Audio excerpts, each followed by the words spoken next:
Hello friends, welcome back to student letter. स्वागत है आप सभी का lecture number 1.20 concept of physics के अंदर। और इसमें हम लोग जो स्टडी करेंगे टॉपिक्स वो हैं इलेक्ट्रिक फ्लक्स, एरिया वेक्टर और सॉलिड एंगल के बारे में कॉन्सेप्ट समझेंगे। तो सबसे पहले टॉपिक स्टार्ट करते हैं। सबसे पहले एरिया वेक्टर को समझ लेते हैं कि एरिया वेक्टर क्या होता है, और उसके बाद हम लोग इलेक्ट्रिक फ्लक्स को डिफाइन करेंगे।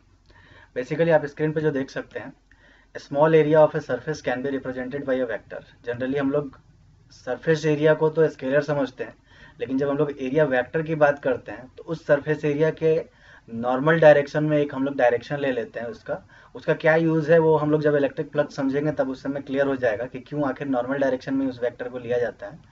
तो बेसिकली सरफेस एरिया को जो डिफाइन किया जाता है, तो सरफेस एरिया एरिया तो हो ही गया जिस एरिया की हम लोग बात कर रहे हैं, जिस सरफेस की बात कर रहे हैं, और उस सरफेस के परपेंडिकुलर डायरेक्शन मतलब नॉर्मल डायरेक्शन में एक वेक्टर कंसीडर मतलब डायरेक्शन कंसीडर करते हैं। तो ओवरऑल इस डायरेक्शन और इसके एरिया के मैग्नीट्यूड को मिला करके जो हम लोग को वेक्टर मिलता है वो कहलाता है एरिया वेक्टर। तो जो डीएस वेक्टर जैसे देख सकते हैं स्क्रीन पर, जो डीएस वेक्टर है उसके अंदर दो कॉम्बिनेशन है। एक डीएस जो हम लोगों का सरफेस एरिया है वो, और दूसरा जो नॉर्मल डायरेक्शन है, वेक्टर का डायरेक्शन है वो, मतलब नॉर्मल टू द सरफेस। तो इन दोनों को अगर कंबाइन कर दिया जाए, डीएस एरिया और नॉर्मल वेक्टर का डायरेक्शन, सरफेस पर जो नॉर्मल डायरेक्शन है वो दोनों को कंबाइन कर दिया जाए तो हमें सरफेस एरिया वेक्टर मिल जाएगा। ठीक है, अब आगे पढ़ते हैं कि इलेक्ट्रिक फ्लक्स क्या होता है। तो इलेक्ट्रिक फ्लक्स का डेफिनेशन देख सकते हैं। Electric flux linked with any surface is defined as the total number of electric lines of force that normally passes through that surface. बात यहाँ पर क्लियर हो जाएगा कि नॉर्मली आखिर हम लोगों ने सरफेस एरिया वेक्टर को क्यों डिफाइन किया। तो बेसिकली इलेक्ट्रिक फ्लक्स जो हम लोग निकालते हैं, इलेक्ट्रिक फ्लक्स की जो वैल्यू निकलती है वो किसी सरफेस से पास होने वाले इलेक्ट्रिक लाइंस ऑफ फोर्स को ही हम लोग बोलते हैं इलेक्ट्रिक फ्लक्स। मतलब जितने number of electric lines of force किसी पर्टिकुलर एरिया से बाहर निकलते हैं उसको हम लोग बोल देते हैं इलेक्ट्रिक फ्लक्स। लेकिन ये जो डायरेक्शन है इसमें एक चीज ये भी ध्यान देना है कि हम लोग उसी लाइन ऑफ फोर्स को कंसीडर करेंगे जो कि नॉर्मली पास हो रहा सरफेस के। ऐसा नहीं है कि सरफेस के टेंजेंशियल कोई electric lines of force pass हो रहा तो उसको भी हम काउंट करेंगे, या किसी एंगल पर इलेक्ट्रिक लाइंस ऑफ फोर्स निकल रहा तो उसको हम लोग कंसीडर करेंगे कि इस सरफेस से बाहर निकल रहा। हम लोग वैसे ही फोर्स को कंसीडर करेंगे जो कि उसके नॉर्मल डायरेक्शन मतलब परपेंडिकुलर डायरेक्शन में है। अब परपेंडिकुलर डायरेक्शन में मान लीजिए कोई फोर्स नहीं रहा तो उसके केस में क्या होगा, उसके केस में हम लोग जो भी एंगल बनाएगा इलेक्ट्रिक लाइंस ऑफ फोर्स उसका हम लोग एंगल का रिजोल्यूशन निकाल लेंगे, एक नॉर्मल डायरेक्शन में और दूसरा टेंजेंशियल डायरेक्शन में। जो नॉर्मल डायरेक्शन में रिजोल्यूशन आएगा उस रिजोल्यूशन को हम लोग टोटल मतलब उस इलेक्ट्रिक लाइंस ऑफ फोर्स को हम लोग काउंट करेंगे, और उसके टोटल एरिया पर जो भी वैल्यूज आती है टोटल एरिया से मतलब सरफेस एरिया से निकलने वाला इलेक्ट्रिक लाइंस ऑफ फोर्स मिलता है, उसको हम लोग डिफाइन कर देंगे इलेक्ट्रिक फ्लक्स। अब यहाँ पर बात आती है कि हम लोगों को इलेक्ट्रिक फील्ड पहले डिफाइन करना पड़ेगा कि डायरेक्शन क्या है।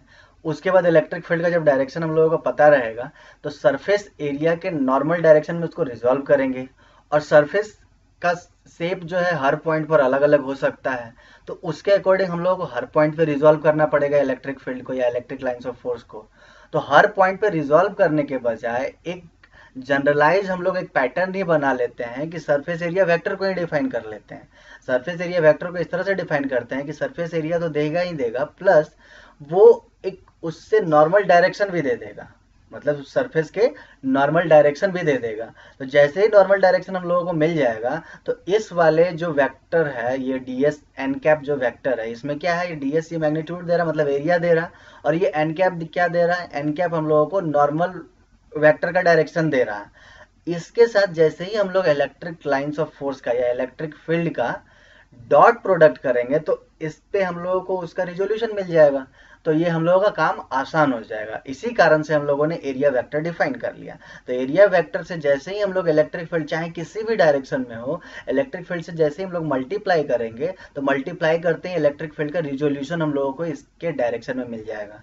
ठीक है, और उस रिजोल्यूशन का जो एरिया से भी मल्टीप्लाई हो गया तो टोटल जो समेशन हो गया वो क्या कहला जाएगा, इलेक्ट्रिक फ्लक्स। तो इलेक्ट्रिक फ्लक्स निकालना फिर हमारे लिए काफ़ी सिंपल हो जाएगा। हम लोग को क्या सिंपली करना है, इलेक्ट्रिक फील्ड को जो सरफेस एरिया वेक्टर है उससे मल्टीप्लाई मतलब डॉट प्रोडक्ट कर देना। डॉट प्रोडक्ट करते ही इलेक्ट्रिक फील्ड का हम लोगों को वैसा कंपोनेंट मिल जाएगा जो कि सरफेस के नॉर्मली पास हो रहा, सरफेस से नॉर्मली पास हो रहा, और उसको एरिया से मल्टीप्लाई करते ही हम लोगों को टोटल लाइंस ऑफ फोर्स मिल जाएगा। तो इस तरह से हम लोगों ने इलेक्ट्रिक फ्लक्स को मैथमेटिकली डिफाइन कर दिया कि डी फाई इलेक्ट्रिक फ्लक्स है किसी स्मॉल सरफेस के लिए, डीएस के लिए।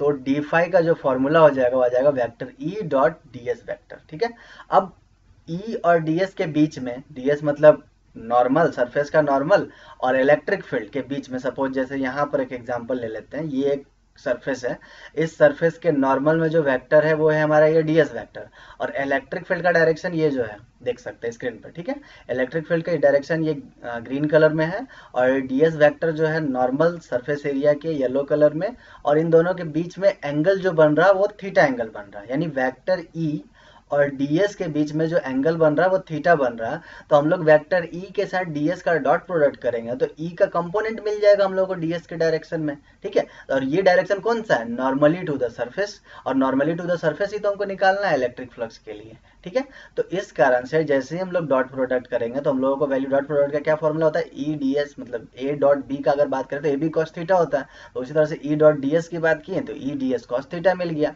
अब ये ई डी एस मिला करके हम लोगों को मैग्नीट्यूड मिल गया टोटल, और उससे कॉस थीटा से मल्टीप्लाई करते हैं वो मैग्नीट्यूड मिल गया जो कि इस सरफेस से नॉर्मली पास हो रहा है इलेक्ट्रिक लाइंस ऑफ फोर्स। तो इस तरह से हम लोगों ने इलेक्ट्रिक फ्लक्स को कंप्लीटली डिफाइन कर दिया। तो बेसिकली अगर इलेक्ट्रिक फ्लक्स किसी भी स्मॉल सरफेस से आपको निकालना है तो उस स्मॉल सरफेस का वेक्टर डायरेक्शन हम लोग ले लेंगे, मतलब वेक्टर में एरिया वेक्टर के रूप में रिप्रेजेंट कर देंगे, और उस एरिया वेक्टर को इलेक्ट्रिक फील्ड के साथ जो भी एंगल बना है उससे हम लोग कोई मतलब नहीं है, उससे हम लोग कैलकुलेशन में बाद में देखेंगे क्या वैल्यू आती है। इलेक्ट्रिक फील्ड के साथ उसके साथ हमको क्या करना है, डॉट प्रोडक्ट लेना है। डॉट प्रोडक्ट लेते ही इलेक्ट्रिक फील्ड का वो कंपोनेंट मिल जाएगा जो कि डीएस के परपेंडिकुलर है, डीएस से परपेंडिकुलर है। ठीक है, तो ये ई डीएस कॉस थीटा हम लोगों को मिल गया, फाइनल रिजल्ट आ गया। अब अगर हम चाहें कि टोटल इलेक्ट्रिक फ्लक्स निकालें, इस पूरे सरफेस में अलग अलग जगह देख सकते हैं, जैसे यहाँ पर बात करें तो डीएस अपोजिट डायरेक्शन में है इलेक्ट्रिक फील्ड के, मतलब थीटा इक्वल टू 180 डिग्री है। यहाँ पे बात करें तो डीएस और वेक्टर ये दोनों एक ही डायरेक्शन में, मतलब थीटा इक्वल टू 0 डिग्री है। यहाँ पर बात करें तो डीएस और इलेक्ट्रिक फील्ड के बीच में थीटा एंगल जो बन रहा वो 90 डिग्री से बड़ा है। इस पोजीशन पे बात करें तो डीएस का जो वैल्यू है डायरेक्शन है और इलेक्ट्रिक फील्ड का जो डायरेक्शन है वो 90 डिग्री है। तो इस तरह से अलग अलग एंगल के लिए हम लोगों को अलग अलग इलेक्ट्रिक फील्ड मिल जाएगा। और जब हमको टोटल सम करना होगा इलेक्ट्रिक फील्ड का तो हम लोग क्या करेंगे, टोटल सरफेस एरिया में इसका इंटीग्रेशन कर देंगे हर एक पॉइंट के लिए। ठीक है, अगर ये सरफेस एरिया इस तरह से ना हो करके एक यूनिफॉर्म हो, मतलब इलेक्ट्रिक फील्ड हमेशा सरफेस के साथ कोई एक फिक्स्ड एंगल बनाए थीटा, तो उसके केस में क्या होगा, सरफेस एरिया का हमें डायरेक्ट इंटीग्रेशन मिल जाएगा एस, और हम लोगों का फॉर्मूला हो जाएगा ई एस कॉस थीटा। बस ये वाला केस ध्यान रखना है कि तभी पॉसिबल है जब electric field uniformly surface area के नॉर्मल के साथ थीटा एंगल बना रहा है। ठीक है, यहाँ पर तो आप देख सकते हैं कि सरफेस एरिया के साथ हर जगह अलग अलग एंगल बना रहा है, तो इसके केस में ये फॉर्मूला अप्लाइड नहीं होगा ई एस कॉस थीटा। हम लोग इसके केस में ये फॉर्मूला अप्लाई कर सकते हैं, हर जगह इलेक्ट्रिक फील्ड अलग अलग निकालना होगा और उसको सरफेस के साथ इंटीग्रेट करना होगा, मतलब सभी वैल्यूज को अलग अलग निकाल करके और सम अप करना होगा। ठीक है, तो ये फॉर्मूला तभी अप्लाई होगा जब सरफेस एरिया के नॉर्मल वेक्टर के साथ हम लोगों का इलेक्ट्रिक फील्ड जो है वो एक फिक्स्ड एंगल थीटा बनाए, तब ये फॉर्मूला अप्लाई हो सकता है। और इसको फर्दर हम लोग dot product of vector E dot vector S भी लिख सकते हैं। तो इलेक्ट्रिक फ्लक्स का जो वैल्यू है, एक चीज ये भी ध्यान देना है कि इलेक्ट्रिक फील्ड या इलेक्ट्रिक लाइंस ऑफ फोर्स जो है हमारा वेक्टर क्वांटिटी है, सरफेस का जो एरिया वेक्टर जो हम लोग निकालें वो भी हमारा वेक्टर क्वांटिटी है, बट जैसे ही हम लोग डॉट प्रोडक्ट निकालते हैं तो जो रिजल्ट आता है वो स्केलर क्वांटिटी होता है, इसलिए हमारा जो इलेक्ट्रिक फ्लक्स है वो एक स्केलर क्वांटिटी है। तो electric flux is a scalar quantity but it is a property of vector field. Of course ये इलेक्ट्रिक फील्ड का ही प्रॉपर्टी है, तो इस कारण से इसमें जो डायरेक्शन है उसका बहुत यूज आ जाता है कि सरफेस के परपेंडिकुलर डायरेक्शन है कि किधर है इलेक्ट्रिक फील्ड, उसी के अकॉर्डिंग हमें फ्लक्स निकलता है। ठीक है, तो flux is a property of electric field basically, but it is a scalar quantity, ये ध्यान रखना है। अब ऐसा यूनिट की बात कर ले, ऐसा यूनिट जैसे हम लोगों को निकालना है तो ऐसा यूनिट में दो यहाँ पर कंपोनेंट दिख रहे हैं, एक इलेक्ट्रिक फील्ड और दूसरा एरिया। इलेक्ट्रिक फील्ड का ऐसा यूनिट क्या होता है, तो इलेक्ट्रिक फील्ड का ऐसा यूनिट होता है न्यूटन पर कूलॉम, ठीक है। फोर्स डिवाइडेड बाय चार्ज, हम लोग ऑलरेडी बहुत बार डिस्कशन कर चुके हैं कि फोर्स में जब हम लोग चार्ज से डिवाइड देते हैं, या ये बोल सकते हैं 1 कूलॉम पर लगने वाला जो फोर्स है किसी भी फील्ड के अंदर, 1 कूलॉम पर जो टेस्ट चार्ज पर हम लोग का फोर्स लगता है उसी को हम लोग इलेक्ट्रिक फील्ड बोलते हैं। तो इस कारण से इसका डेफिनेशन के अकॉर्डिंग हमें जो ऐसा यूनिट मिला था, मतलब इलेक्ट्रिक फील्ड का, वो मिला था न्यूटन पर कूलॉम। और एरिया का तो हमें ऐसा यूनिट पता ही है, एरिया का ऐसा यूनिट क्या होता है, मीटर स्क्वायर। तो मीटर स्क्वायर और न्यूटन पर कूलॉम मल्टीप्लाई करेंगे तो क्या मिल जाएगा, न्यूटन मीटर स्क्वायर पर कूलॉम। इसको फर्दर जूल मीटर पर कूलॉम भी लिख सकते हैं। देखिए यहाँ पे न्यूटन इंटू मीटर को हम लोग जूल लिख सकते हैं, मीटर स्क्वायर को 2 पार्ट में अगर बांट ले तो मीटर इंटू मीटर हो जाएगा, और 1 मीटर को न्यूटन से जैसे ही हम लोग मल्टीप्लाई करेंगे तो फोर्स इंटू डिस्प्लेसमेंट एनर्जी होती है, तो न्यूटन इंटू मीटर को हम लोग जूल लिख सकते हैं, और एक जो मीटर बच गया उसको एज इट इज रख दिया, तो जूल मीटर पर कूलॉम भी इसके ऐसा यूनिट हो सकते हैं। तो इस तरह से हम लोगों ने एरिया वेक्टर समझ लिया, एरिया वेक्टर क्या होता है, इलेक्ट्रिक फ्लक्स समझ लिया कि इलेक्ट्रिक फ्लक्स कैसे निकालते हैं, उसको डिफाइन भी किया, मैथमेटिकल एक्सप्रेशन भी देख लिया, अलग अलग एंगल्स पर भी समझ लिया कि कैसे कहाँ पर कौन कौन सा एंगल बना रहा है। कुछ स्पेशल केसेस इसके देख लेते हैं। तो जैसे स्पेशल केस के तौर पर अगर बात करें कि जब थीटा जो है 0 से 90 के बीच हो, जैसे इस डायग्राम के अंदर देखिए थीटा 0 से 90 के बीच में ये थीटा है, तो उसके केस में इलेक्ट्रिक फील्ड का जो कुछ कंपोनेंट है वो इसके नॉर्मल मिलेगा, और जब मल्टीप्लाई करेंगे मतलब डॉट प्रोडक्ट निकालेंगे तो वैसे भी देखिए कॉस लेस देन 90 कुछ भी रहे, लेस देन 90 कुछ भी रहे, उसकी वैल्यू क्या होती है, 0 से 1 के बीच में होती है, 0 से 1 के बीच में होती है, इस कारण से मतलब पॉजिटिव वैल्यू में होती है, इस कारण से इसका जो रिजल्ट आएगा वो पॉजिटिव ही आएगा, इलेक्ट्रिक फील्ड भी पॉजिटिव, एस भी पॉजिटिव, और ये जो कॉस की वैल्यू जो आएगी थीटा का 90 और 0 के बीच में रहे तो हमारा फ्लक्स भी क्या हो जाएगा, पॉजिटिव हो जाएगा। अब नेक्स्ट बात कर लेते हैं कि थीटा जब 90 डिग्री बनाए, तो थीटा जब 90 डिग्री बनाएगा तब हम लोगों का इसका मल्टीप्लीकेशन, कॉस 90 का वैल्यू क्या होता है 0, और इसका मल्टीप्लीकेशन क्या हो जाएगा 0 हो जाएगा। इसको एनालाइज भी कर लेते हैं कि आखिर ये 0 क्यों हुआ। तो देखिए ये इलेक्ट्रिक फील्ड का डायरेक्शन है और ये हमारा वेक्टर एरिया वेक्टर का डायरेक्शन है। तो जब एरिया वेक्टर इलेक्ट्रिक फील्ड के परपेंडिकुलर हो तो उसके केस में देखिए इलेक्ट्रिक फील्ड का कोई भी कंपोनेंट हमको इसके साथ या इस नॉर्मल वेक्टर के डायरेक्शन में नहीं मिलेगा, इलेक्ट्रिक फील्ड का कोई भी कंपोनेंट हमें नॉर्मल वेक्टर के डायरेक्शन में नहीं मिलेगा क्योंकि ये इसके परपेंडिकुलर है। तो इसको रिजॉल्व करेंगे तब जब कोई एंगल बनाएगा, जैसे इसके केस में इलेक्ट्रिक फील्ड कोई एंगल पे थीटा एंगल पे था जो कि 90 डिग्री से कम है, तो इस कारण से हम लोग 2 पार्ट में इसको रिजॉल्व कर सकते थे, एक परपेंडिकुलर पार्ट में मतलब नॉर्मल डायरेक्शन में, और एक पैरेलल डायरेक्शन मतलब इस सरफेस के टेंजेंशियल।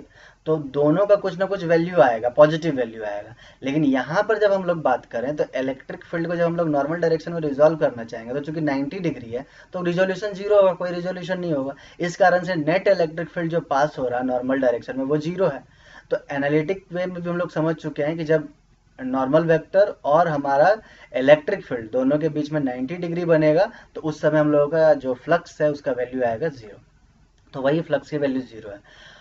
तीसरा केस हो सकता है कि 90 डिग्री से 180 डिग्री भी हो, तो वैसे केसेस में क्या होगा, देखिए जब 90 डिग्री से ज़्यादा एंगल बन रहा तो ऐसे केसेस में देखिए हमारा जो इलेक्ट्रिक फील्ड है वो इलेक्ट्रिक फील्ड इस डायरेक्शन में है, तो इलेक्ट्रिक फील्ड का जब हम लोग कंपोनेंट निकालेंगे तो इसके अपोजिट डायरेक्शन में इलेक्ट्रिक फील्ड का कंपोनेंट आएगा और एक पैरेलल में आ जाएगा, ठीक है, 2 कंपोनेंट आ जाएगा, एक तो इसके अपोजिट में इस डायरेक्शन में और दूसरा इस सरफेस के पैरेलल में आ जाएगा। तो सरफेस के पैरेलल वाला तो हम लोग बात करेंगे नहीं, हम लोग नॉर्मल डायरेक्शन की ही बात करेंगे। तो जो नॉर्मल डायरेक्शन में जो हमारा इसका इलेक्ट्रिक फील्ड का कंपोनेंट आएगा वो इसके अपोजिट में आने की वजह से नेगेटिव वैल्यू होगा। ये तो एनालिटिक वे में हम लोग समझे।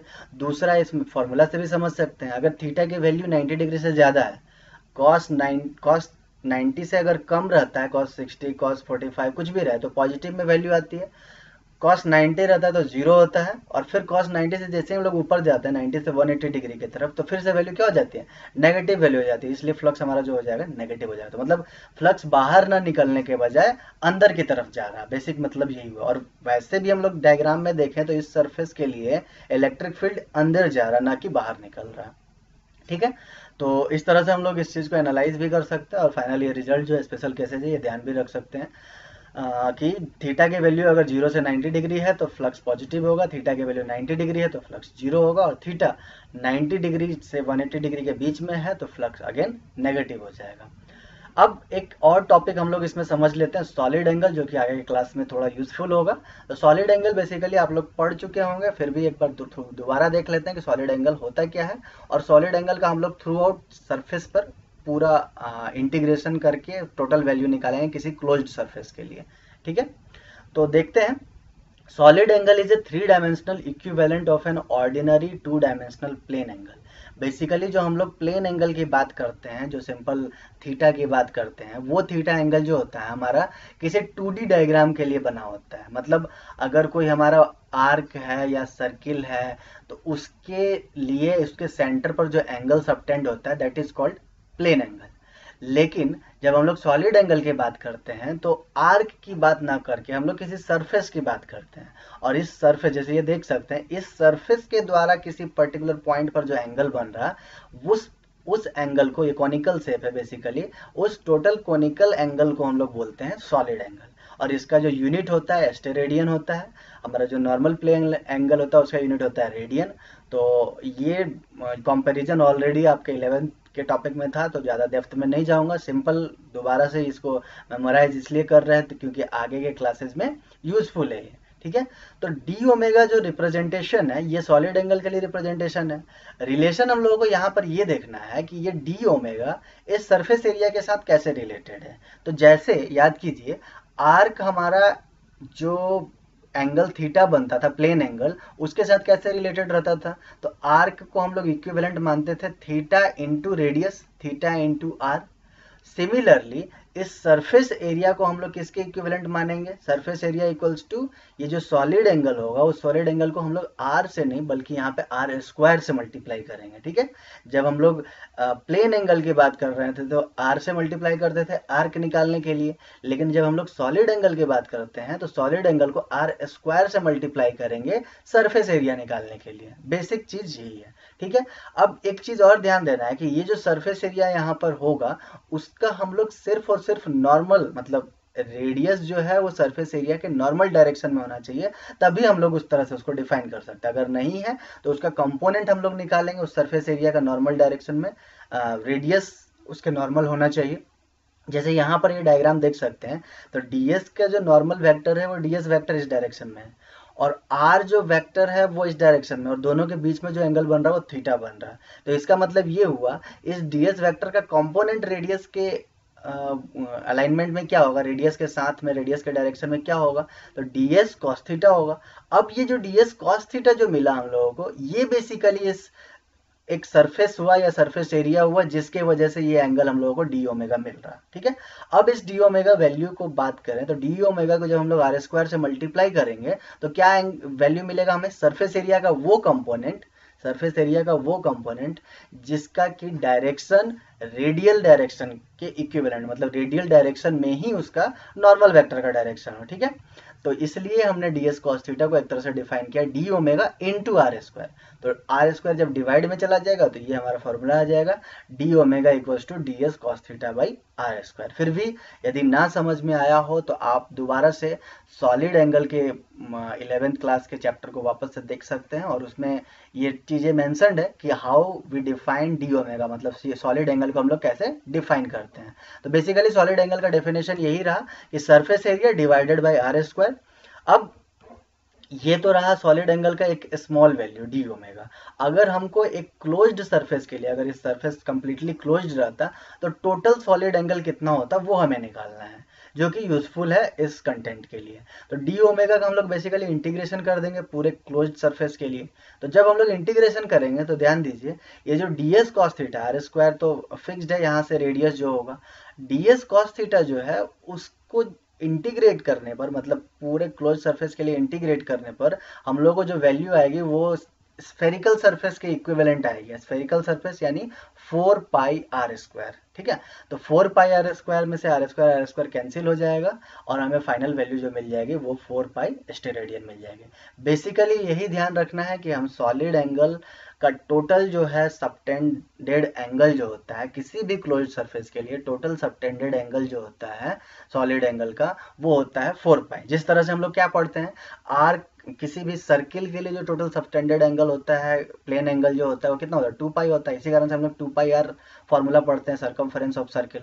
सिमिलरली जो सॉलिड एंगल के लिए टोटल सबटेंडेड एंगल हो गया किसी भी स्फेरिकल सरफेस के लिए, तो उसका जो वैल्यू हो जाएगा वो हो जाएगा 4 पाई स्टेरेडियन। ठीक है, तो ये वैल्यू जो फाइनल रिजल्ट है, ये फाइनल रिजल्ट हमारे आगे के कंटेंट में यूज होगा, तो इसको मेमोराइज कर लेना है। और दूसरी बात कि सॉलिड एंगल का कॉन्सेप्ट आप फिर से एक बार देख सकते हैं क्योंकि आगे क्लासेस के लिए इंपॉर्टेंट है।